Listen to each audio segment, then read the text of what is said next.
चालू है पक्का। गुरुर्ब्रह्म गुरुर्विष्णु गुरुर्देवो महेश्वरा गुरुर् साक्षात् परम ब्रह्म तस्मै श्री गुरुवे नमः। कृष्णाय वासुदेवाय हरे परमात्मने प्रणतक्लेशनाशाय श्री गोविंदाय नमो नमः। राधा मेरी स्वामिनी मैं राधे जुकदास जन्म जन्म मोहि दीजियो श्री वृंदावन निवास श्री ब्रजमंडल निवास। बोल वृंदावन बाकी बिहारी लाल की जय। राधा रानी की जय। आज हम हेम्बर्ग शहर के अंदर हिंदू मंदिर के अंदर बैठकर चर्चा करेंगे बिहारी जी के प्राकट्य उत्सव की। जो वृंदावन में बांके बिहारी जी हैं उनके जन्म दिवस की बात करेंगे। कृष्ण जन्माष्टमी आती है, वो कृष्ण भगवान के जन्म दिवस की है, आज से 5200 साल कुछ साल पहले की। लेकिन बिहारी जी प्राकट्य उत्सव अलग है। जो कि वृंदावन में जो बिहारी जी है, बांके बिहारी जी हैं, उनकी जो मूर्ति है वो किसी ने भी बनाई नहीं है, पत्थर की मूर्ति नहीं है।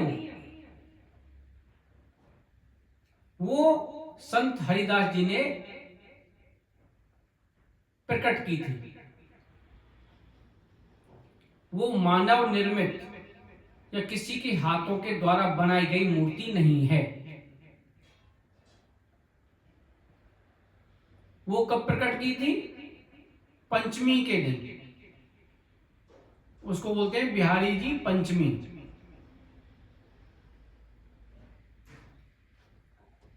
तो उसके उपलक्ष्य में आज हम यहां एकत्रित हुए हैं। हमारे बिहारी जी कितने साल के हो गए? 481 वर्ष के, 481। ज्यादा समय पहले की बात नहीं है, मतलब 500 साल पुरानी बात नहीं है। 481, 481 ईयर्स बिफोर उनका जन्म दिवस है, उनका प्राकट्य उत्सव है।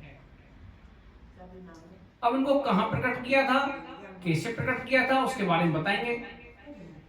संत हरिदास वृंदावन के अंदर निधिवन में संगीत के माध्यम से प्रभु का राग अलापते थे, प्रभु का भजन करते थे। तो वहां पर मेरे गोविंद और मेरी लाडली जो यानी कि राधा रानी जी आती थी उनके संगीत को सुनने के लिए। राधा कृष्ण बैठते थे, वो संगीत बजाते थे, राग गाते थे, बड़ा आनंद आता था। एक दिन मेरी लाडली जो यानी कि राधा रानी और मेरे गोविंद बोले, बाबा हमें आपका संगीत बहुत पसंद है, हम आपके साथ रहना चाहते हैं, हम जाना नहीं चाहते, हम आपके साथ रहेंगे। तो संत हरिदास बाबा बोले कि मैं आपको साथ नहीं रख सकता, क्योंकि मैं तो साधु हूं। आपके लिए तो कोई बात नहीं, मैं एक लंगोटी ले आऊंगा, लेकिन लाडली जो यानी कि राधा रानी के लिए मैं वस्त्र कहां से लाऊंगा? अगर मैं वस्त्र लाने के चक्कर में पड़ा तो मेरा भजन छूट जाएगा,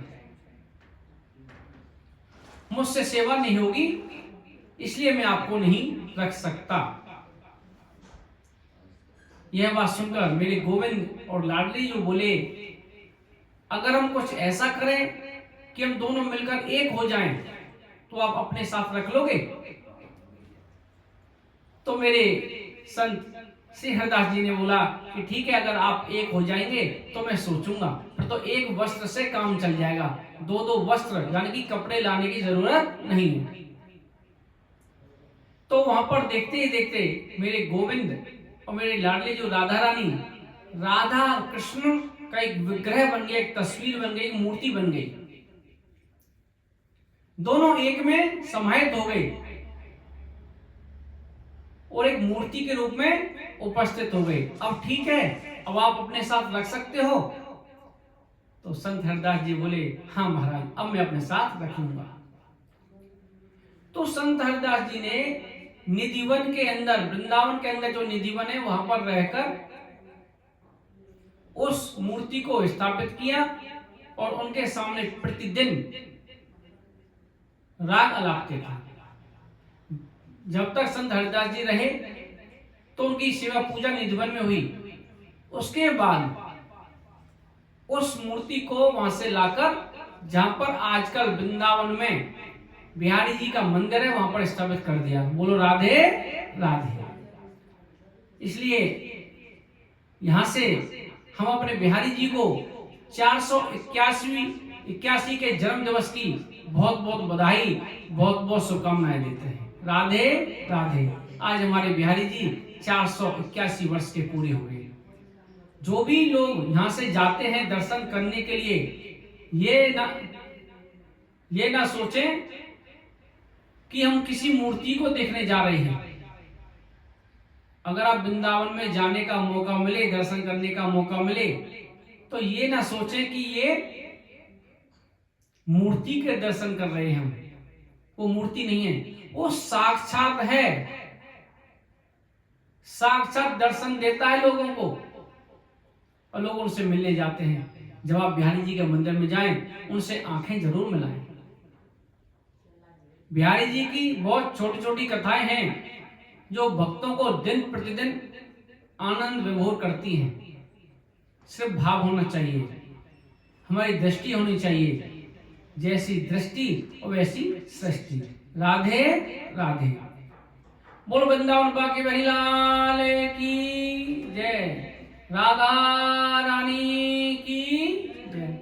नंद के लाला की जय। यशोदा मैया की जय। तो आज के लिए बस इतना ही। बिहारी जी के प्राकट्य उत्सव के उपलक्ष्य में हमने बताया कि बिहारी जी की कैसे प्रकट हुए, कहाँ प्रकट हुए, किसने प्रकट किए। सभी को राधे राधे। जय श्री कृष्ण। जय श्री कृष्ण। राधे राधे। यहाँ में भेज देना। हाँ